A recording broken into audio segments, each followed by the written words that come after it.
Okay, hey everybody. This is Unit 1, Quiz 1. I'm just going to go over the answers here for you so you can see how to do it. It's a good way to review if you need to retake this quiz or whatever. So in class we talked about don't call me after midnight. This is a general strategy for how to solve an equation. Always keep in mind that the goal is to get the variable by itself. And this, what you do to one side, you have to do to the other. And we want to use inverse operations. Okay, so the D here is going to start for distribute, just because that's going to help us figure things out here. So we're going to distribute on the left hand side, and we're going to get 10x minus 6. And then on the right hand side, what confused a lot of people is you should only be distributing, it's kind of like there's a 1 right here, so it's really like negative 1 times the quantity 2x plus 1. And so we're just going to distribute that. The 3 is not being multiplied, so this 3 is going to stay there. And negative 1 times 2x is negative 2x. And negative 1 times 1 is negative 1. So that's really where that distribution takes us. The C stands for combined like terms. The only like terms here are 3 and negative 1. And so we're going to end up with 3 minus 1 is 2. And this negative 2x follows down. And once we're done with that, the M stands for move. We want to move all the variables onto one side of the equation. Now we can move the 10x or we can move the negative 2x on the right hand side. Let's go ahead and move the negative 2x by adding it to both sides here. And that's going to give us 12x minus 6 equals 2. And at this point it's just a two-step equation, but you can still do the rest. The A stands for add or subtract, so we're going to add 6 to both sides, right? That's the inverse of negative 6. And we're going to be left with 12x equals 8. And the last thing here is trying to get x by itself. That 12 is in the way. It's being multiplied, so we're going to divide. And that's going to give us x equals 8 over 12, which 8 over 12 can be simplified. If you divide the top and the bottom by 4, you will get 2/3. Okay, so that's the answer there. Moving on to the next one, we can apply the same general strategy if we want to. There's so many different ways to solve this, but what I noticed is most people struggle with a fraction. So, you know, it's a good idea to understand how to get rid of a fraction. So let me just show you that way. There's a lot of other ways to do it too, but then it requires to deal with fractions. So what a fraction really is, this 3/5 is 3 divided by 5. So if I see division by 5, the way I undo that is by multiplying by 5, because that's the inverse of division by 5. If I multiply the left side by 5, I also have to multiply the right side by 5. But I have to be careful here because I need to multiply the entire right side. So I need parentheses there to show I'm multiplying this entire side, not just one piece, but the whole thing. Okay, and if we do this, 5 times 3 over 5, these are going to cancel, and we're going to be left with 3 times 2x minus 4 equals, let's go ahead and distribute the 5, it's going to give me 15x plus 10. And notice how there is no more fractions left here, right? The fractions are gone. I can go ahead and distribute on the right side to get 6x minus 12 equals 15x plus 10. Now we're going to move the variable. This time I'm going to go to move this 6 over to this side, just because I don't like negative pieces. And that's going to give me this.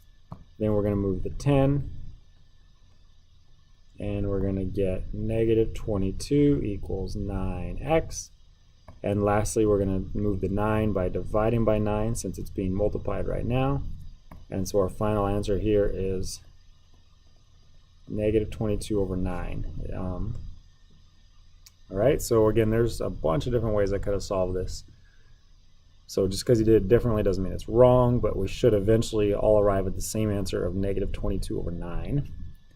Let's keep going. Next one is absolute value equations. The general steps for absolute value are: 1, you want to isolate the absolute value symbols. 2, we're going to split it into the positive and the negative case. And then 3, we're going to solve both of those. And then 4, we can check our answers if we need to. So we need to isolate the absolute value symbols. That's this piece here. So to isolate it, to get it by itself, we need to move the 4. We're going to do that by using addition since we see subtraction, and we're going to be left with this, right? Now that the absolute value piece is by itself, there's nothing else over there that's outside the absolute value, we can split this into two cases. Remember, absolute value is distance. This is basically saying 3x minus 7 is 12 units away from 0, so it could be at 12 or it could be at negative 12. So to solve this, we're going to split it into the two cases. It could be 12 or it could be negative 12. And we're going to solve both of these equations.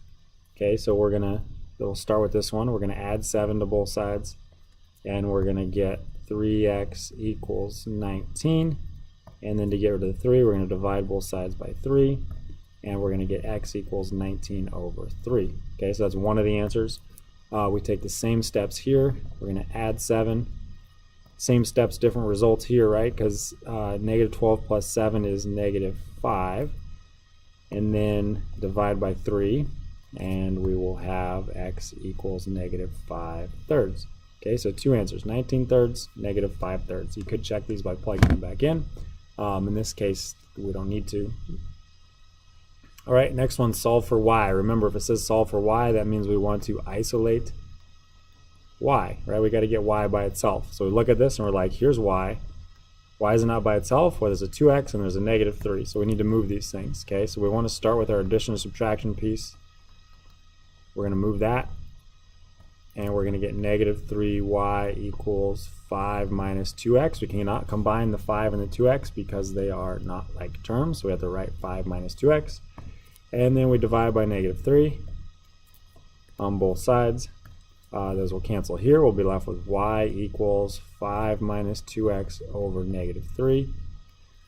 In math, we're pretty picky. You are not allowed to leave it with a negative in the denominator. So it's kind of a technicality, but we don't want that negative there. So one thing we could do is we could just break this up into two separate fractions like this, and then just simplify this, right? That negative here can just come up to the top, and then here we have two negatives, right? Negative, negative, that's going to make a positive.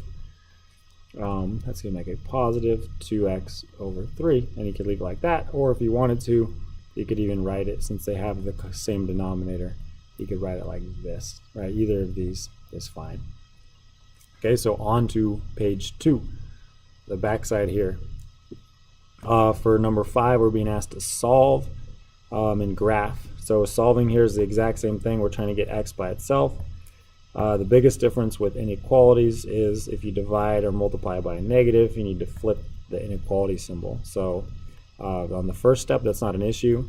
On the second step, we need to divide by negative 9, right? And as soon as we do this, we need to recognize that that symbol needs to flip. So it's going to flip like that. And then this side, 18 divided by negative 9 is negative 2. So then we can go ahead and graph this. When you're graphing, you should put more than just the numbers you're trying to graph. You should graph several of them. In this case, we're going to find negative 2. Here it is. We're going to draw an open circle because there is no or equal to bar. And then we're just going to randomly pick a number. Let's pick 7.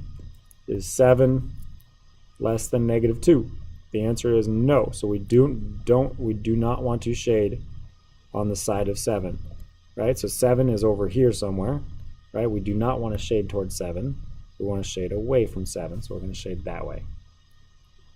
Okay, and that's the final answer there. We have our algebraic solution and our graph. Okay, next one, you'll notice here that there are two inequality symbols. And the x is in the middle. The goal is the same. You want to get x by itself, but the difference is you have 3 sides, right? You have the left side, the center, and the middle. So the reason x is not by itself is because there's a 3 and the 8. So we need to start moving these things. I need to move the 8. But if I do something to this side, I have to do it to all sides. So I actually have to subtract 8 at all those places. And then I will get negative 12 is less than 3x is less than 9, and then that 3 is still in the way, so we're going to divide by 3, and I have to divide all sides by 3, and we're going to get negative 4 is less than x is less than 3, and that is the final answer. X is by itself. So we go down to our number line, and we're going to draw, at least a few numbers besides the ones that we are trying to graph. And then this one is also an open circle. We're going to put an open circle at -4. We're going to put an open circle at 3. And the x values are the numbers that are between -4 and 3. So they're all those guys, all the numbers between -4 and 3. Okay, moving forward. Number 7, absolute value inequality. Remember those steps from before, those things still apply. First, we need to isolate the absolute values. That's already done. So in this case, we can just go ahead and split. It's going to be 5x plus 3 is greater than or equal to 6. Or, the reason it's or is because it's a greater than symbol here, or 5x plus 3 is less than or equal to -6. Now, the reason this thing flips is, think about this. Remember, absolute value is distance. It says, this thing says the distance of 5x plus 3 is greater than 6 units away. So it could be at 6 or out. 6, 7, 8, 9, those are all farther away than 6, or it could be at -6, -7, -8, -8, -9. Those are all farther than 6 units away in the other direction. So when we're writing this inequality symbol, we're showing these numbers that are actually less than -6, which is why this one is a less than symbol. Okay, and then we're going to solve these. Subtract 3 on both sides. Same steps, are just using inverse operations. Divide by 5, and we'll have x is greater than or equal to 3/5 there. Or, and then we solve the other one, same steps, right? Subtract 3, and we're getting 5x is less than or equal to -9. Divide by 5, and we're getting x is less than or equal to -9/5. So x is either greater than 3/5 or less than -9/5. Okay, so we put 0, 1, 2, 3, -1, -2, -3. 3/5 is a little over halfway between 0 and 1, maybe right there. You could divide this into 5 equal pieces. 3/5 would be the third piece. And it says x is greater than 3/5, so pick a number, maybe 4. 4 is greater than 3/5, therefore we should shade towards 4. -9/5, that's 1 and -1 and 4/5, so that's going to be over here. We want the numbers that are less than that. That's the numbers that are more negative, right? The more negative a number is, the smaller it is, so that one shades that way. All right, last one. Again, those same things apply. You need to get the absolute value symbols by themselves first. So we do that by subtracting 1 and then dividing by 3 on both sides, and that will give us the absolute value of x minus 7 is less than 5. And at that point we can split it because the absolute values are by themselves, right? So it's going to be x minus 7 is less than 5, and x minus 7, again, for the negative case, you want to flip it, is greater than -5. Now this is an and statement. Let me show you why. If we graph this, if you think about the distance, it says the distance between x minus 7 and 0 is less than 5. So if 0 is here, here's 5. The numbers that are less than 5 are here on the right side, and the numbers that are less than 5 over here, 5 units away, are there, right? And so you can see we're having this and statement of all the numbers in between -5 and 5. And we're not quite done. We need to finish solving this. So we're going to add 7. We'll go and just do both equations at once. And we're going to get x is less than 12, and here we'll get x is greater than 2. So we need to make sure we can plot all those. 2, 3, 4, 5, 6, 7, 8, 9, 10, 11, 12. It's going to be way over here. Go ahead and extend it a little bit. So we'll start at 2. We're going to put an open circle at 2 because there's no or equal to bar. It says x is greater than 2, so I'm shading like 3, 4, 5, 6. Those are all numbers greater than 2. Then we'll do 12. X is less than 12. Here's 12. Shade all the numbers that are less than 12, like 11, 10, 9, 8, 7. And that's our solution set. All the numbers that are both at the same time greater than 2 and less than 12. All right, and that's it for this. All right, so I hope you did okay. I hope you learned some things if you needed to look at it, and good luck.